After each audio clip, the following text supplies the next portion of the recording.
తమిళనాడు తంజావూర్ జిల్లాలో ప్రతిష్టాత్మక ఆలయం స్వామిమలై టెంపుల్ కుంభకోణం పట్టణానికి 8 కిలోమీటర్ల దూరంలో ఉంటుంది. శ్రీ సుబ్రహ్మణ్య స్వామి 6 ప్రఖ్యాత క్షేత్రములలో ఇది ఒకటి. ఇక్కడ సుబ్రహ్మణ్య స్వామి వారిని స్వామినాథ స్వామిగా కొలుస్తారు భక్తులు. స్వామినాథ స్వామి గర్భగుడి 60 అడుగుల ఎత్తైన కొండపై ఉంది. భక్తులు ఇక్కడ ప్రదక్షిణలు చేస్తూ ఆరోగ్యం, దీర్ఘాయుష్షు కోరుకుంటారు.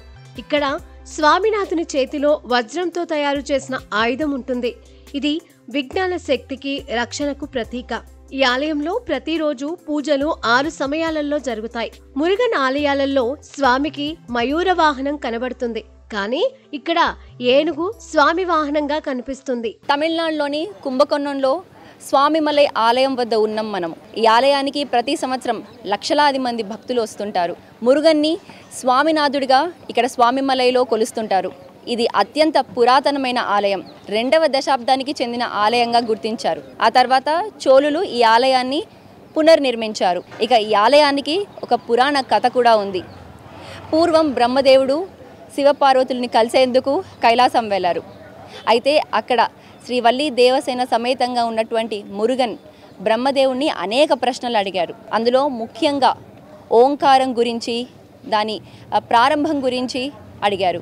అయితే బ్రహ్మదేవుడు సరిగ్గా సమాధానం ఇవ్వకపోవడంతో కోపించినటువంటి మురుగన్ బ్రహ్మదేవుణ్ణి బంధించాడు. అయితే అనేక దేవతలు, ఇతర దేవతలందరూ కూడా బ్రహ్మదేవుణ్ణి విడిపించవలసిందిగా శివుని ప్రార్థించారు. ఆ అభ్యర్థనతో శివుడు మురుగన్ దగ్గరికి వెళ్ళి బ్రహ్మదేవుణ్ణి విడిపించవలసిందిగా కోరాడు.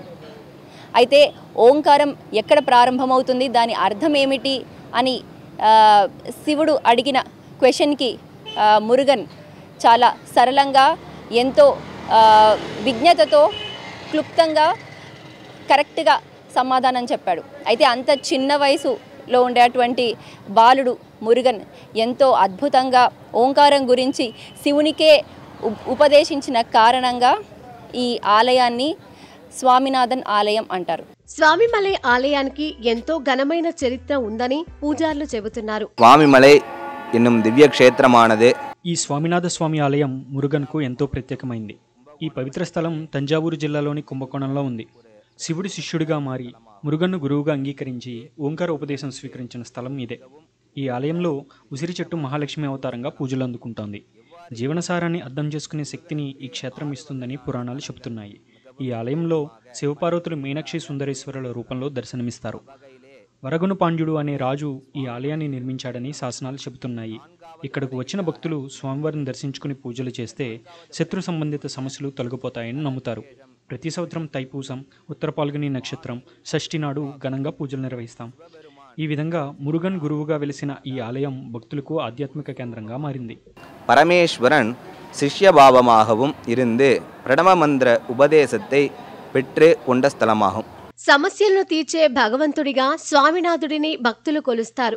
ఎవరైనా సరే కుంభకోణం వెళ్ళినప్పుడు ప్రత్యేకత ఉన్న ఈ ఆలయాన్ని కూడా సందర్శించాలని పలువురు చెబుతున్నారు. నమ పార్వతీ పదహే హర మహాదేవా, తెన్నాటుడి శివుని పోற்றி, నాటవర్కం గిరేవా పోற்றி, స్వామినాథ స్వామికి అరోహర. ఈ స్థలం వచ్చి 4వ పడేవి. ఈ ఆలయం గురించి చెప్పాలంటే ఇక్కడ స్వామిని మనసారా మొక్కితే ఎన్ని కోరికలున్నా తీరిపోతాయి. ఇల్లు కట్టుకోవాలన్నా, పెళ్ళి కావాలన్నా, సంతానం కోరుకున్నా, ఏ కోరికైనా స్వామి ఆశీర్వాదంతో నెరవేరుతాయంటారు. ఫల్గుని, ఉత్తరం, తైపూసం లాంటి పండుగలు ఇక్కడ చాలా ఘనంగా జరుపుకుంటారు. ఇక్కడ స్వామిని దర్శించాలంటే దాదాపు 60 మెట్లు ఎక్కాలి. ఆ మెట్లు తమిళ సంవత్సరాల్లా భావిస్తారు.